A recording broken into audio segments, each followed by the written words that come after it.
Disney, The Lion King.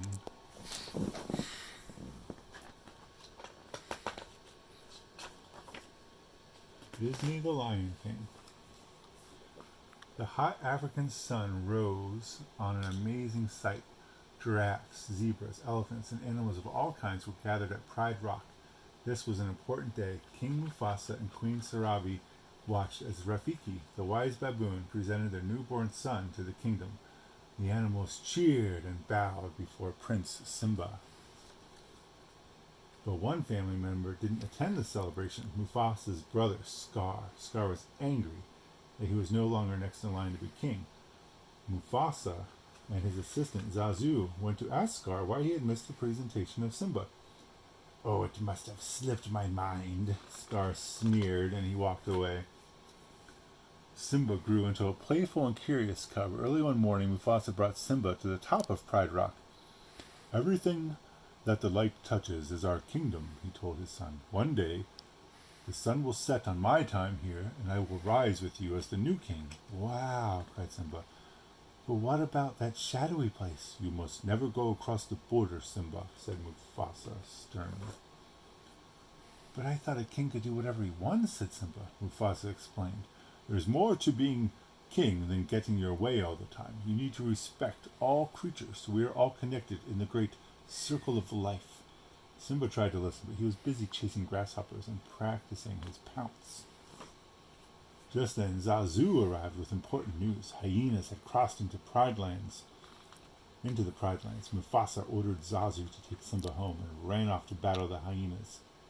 "I never get to go anywhere," Simba complained. Back at home, Simba went to see his uncle Scar. "My dad just showed me the whole kingdom," the cub bragged, "and I'm going to rule it all." "Did he show you that place beyond the border?" asked Scar slyly. "Only the bravest of lions would dare to go to an elephant graveyard."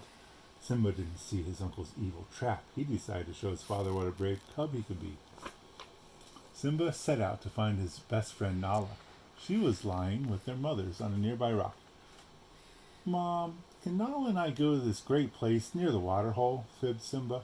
"As long as Zazu goes with you," answered Sarabi.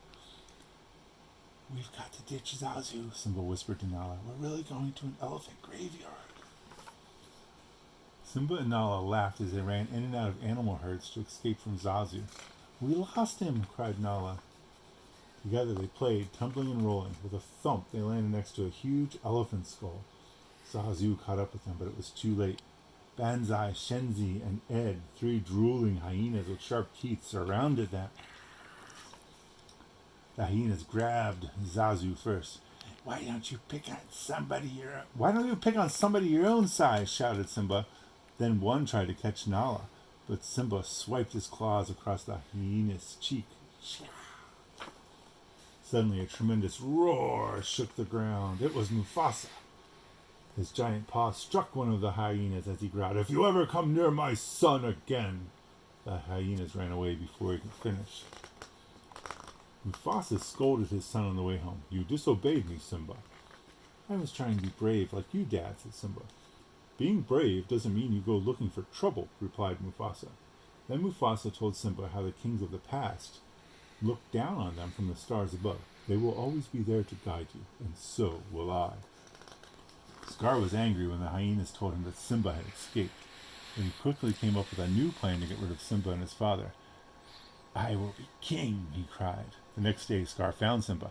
"Your father has a surprise for you," he said. Scar led Simba down a steep gorge and told him to wait there. Then Scar signaled the hyenas to frighten a herd of wildebeests. The panicked animals stampeded right towards Simba.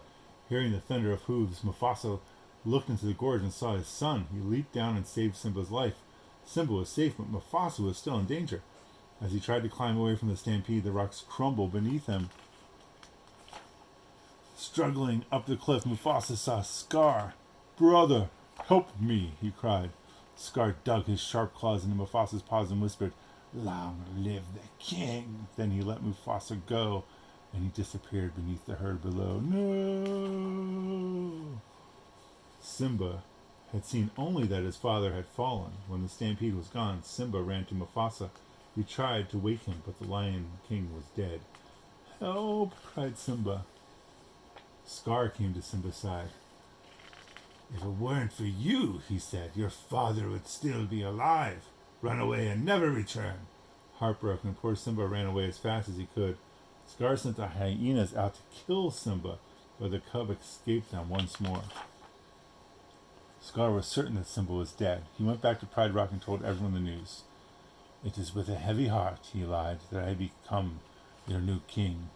Everyone in the Pride Lands mourned for their beloved king and Simba. Meanwhile, Simba was far away from the Pride Lands. The ground turned dry and cracked beneath him. The hot sun beat down as vultures circled above his head. Exhausted and unable to go any further, Simba slumped to the ground. After a long while, Simba awoke. Everything around him looked different. There were trees and grass and flowers instead of desert.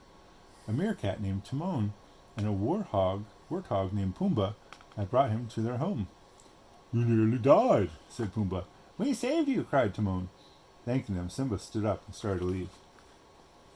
Pumbaa asked Simba where he was from, but Simba didn't want to answer. I did something terrible, but I don't want to talk about it. You gotta put your troubles behind you, kid, said Timon. No past, no future, no worries. Hakuna matata. Simba decided to stay with his new friends. Years passed and Simba grew into a young lion. He had lots of fun with his friends Timon and Pumbaa. One night, while looking up at the stars, Simba remembered his father's words. Someone once told me that the great kings of the past are up there, watching over us, he said to his friends. The next day, Pumbaa was chasing a bug when a fierce lioness sprang at him from the tall grass. He screamed and ran away, but got stuck beneath a fallen tree. She's gonna eat me, he squealed. Simba heard his friends' cries and rushed to help. Simba wrestled with the lioness, but then realized she was his old friend Nala. You're alive, she said happily. That means you're the king. Nala told Simba how Scar had destroyed the Pride Lands. Simba, if you don't do something, everyone will starve. I can't go back, said Simba angrily, and he turned and walked away. Simba thought about what Nala had said. I won't go back, he said to himself. It won't change anything. Just then, Simba heard a chanting song from the jungle. Rafiki the baboon came walking toward him. If you want to see your father again, look down there, Rafiki said, pointing into the pool of water next to them. Simba saw the face of his father staring back at him. You see, said Rafiki, he lives in you. Now Simba looked up and saw his father's face in the stars and heard his voice.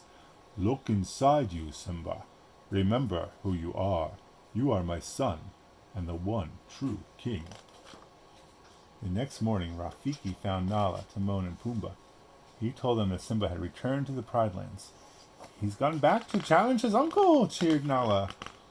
He's gone back to challenge his uncle. When Simba reached the Pride Lands, he was saddened by what he saw. His homeland, that was once green and beautiful, had turned barren under Scar's rule. Bravely, Simba continued on his journey. When Simba arrived at Pride Rock, he let out a roar that shook the earth. Scar was surprised and frightened. He thought the hyenas had killed Simba long ago. This is my kingdom, shouted Simba. Step down, Scar. Scar ordered the hyenas to attack.